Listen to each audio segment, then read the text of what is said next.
If you have $10,000 saved right now, I need you to hear this. You're already losing money, even if you did everything right. Not because you're irresponsible, not because you messed up, but because no one tells you what comes after saving. When I hit $10,000 for the first time, I thought I'd feel confident. Instead, I felt stuck. Like, now what? Because here is the uncomfortable truth. Keeping that $10,000 safe in your bank account is quietly costing you money every single day. Inflation is eating it slowly, invisibly. And if you don't give that money a job soon, your future self is the one who pays for it. So let's talk about what actually makes sense without hype, without risk-taking nonsense, just a real plan. Think about that $10,000 sitting in your bank account. It's kind of like a star athlete who's just sitting on the bench. Yeah, they're safe, they're not going to get hurt, but they're not in the game, they're not scoring points, they're not reaching their potential. And while it's just sitting there, there's this invisible force making it weak. And that invisible force, it's called inflation.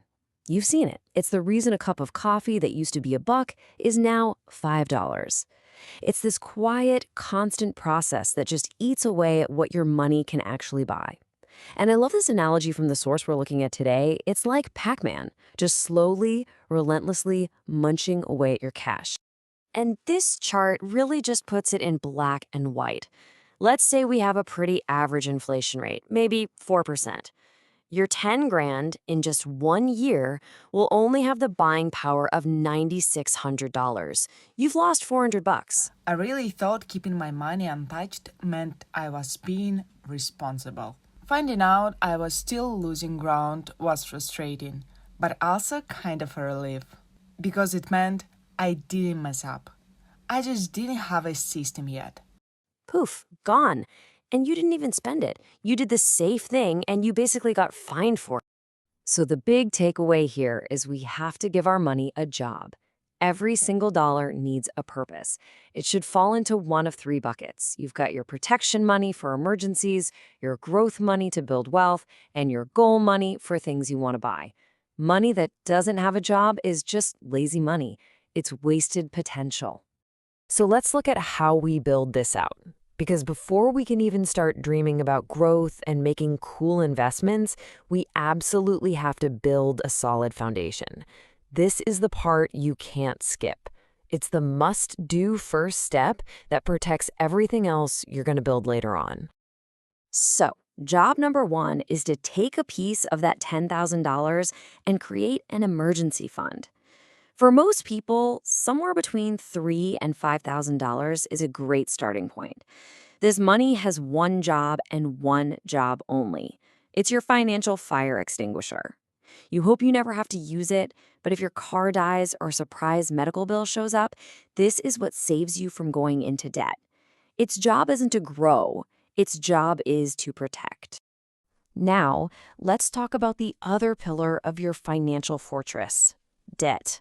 If you're carrying any high-interest debt, we're talking credit cards here, that becomes your absolute top priority. The source material put it perfectly with this quote: "Trying to save money while you have that kind of debt is like trying to fill a bucket that has a giant hole in the bottom.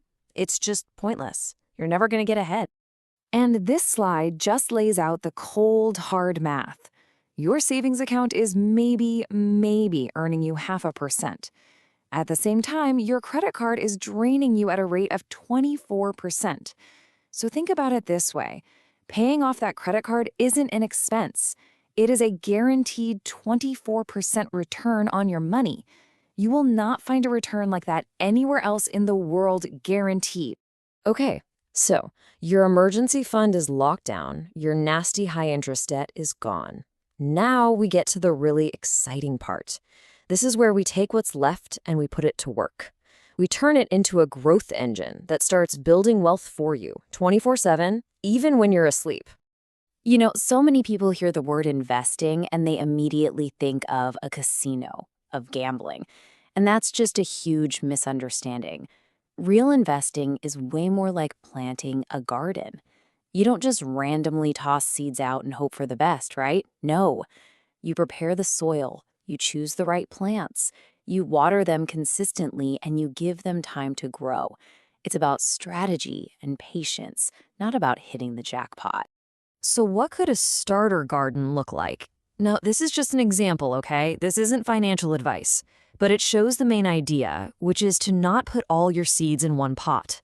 You might have a solid base of index funds. That's kind of like buying a little piece of the whole market for stability.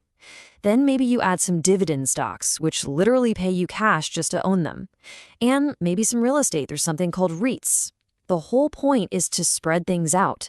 That way you manage your risk, but you're still set up for growth.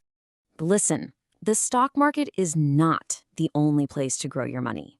In fact, some of the most powerful investments you'll ever make, well, they don't even have a stock ticker symbol.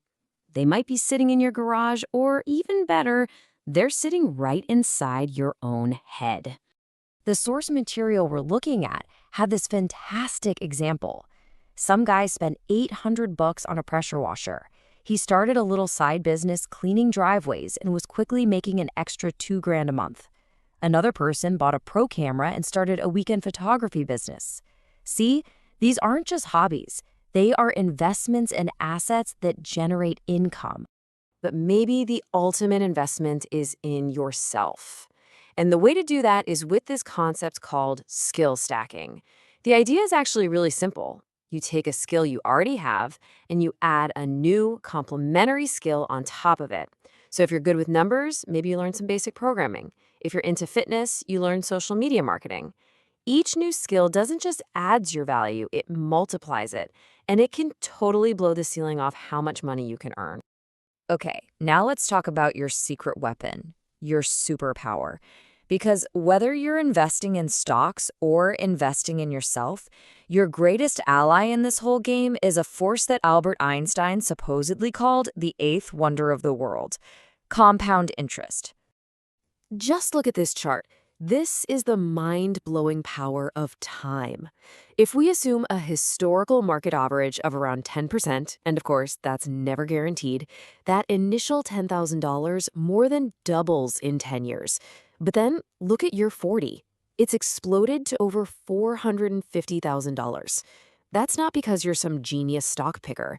That is simply the magic of time and compounding doing all the heavy lifting for you. That chart is incredible, but it also tells a really tough truth. This magic trick only works if you start. Every single day you wait on the sidelines is a day of that compounding growth that you will never, ever get back. The biggest financial mistake isn't picking the wrong stock. It's being so scared of making a mistake that you never get in the game at all. So let's make this real. Let's turn all this talk into action, like right now. Here is your mission for the next 48 hours. 5 simple steps. 1, figure out your emergency fund number. 2, list out all your debts, highest interest rate at the top. 3, open an investment account. It takes minutes. 4, automate your first investment, even if it's just $100. Get the ball rolling. And 5, commit to just 30 minutes a day of learning about this stuff. That is how you build unstoppable momentum. And I just want to leave you with this one question. Forget about the past. Just think about your future self 10 years down the road. What's the one decision, the one small action, the one step that they will look back and thank you for taking today? Whatever the answer to that question is, that's your starting line. Go. You don't need to be perfect with money. You don't need to know everything. You just need to start treating it like something that works for you, not something you're afraid to touch.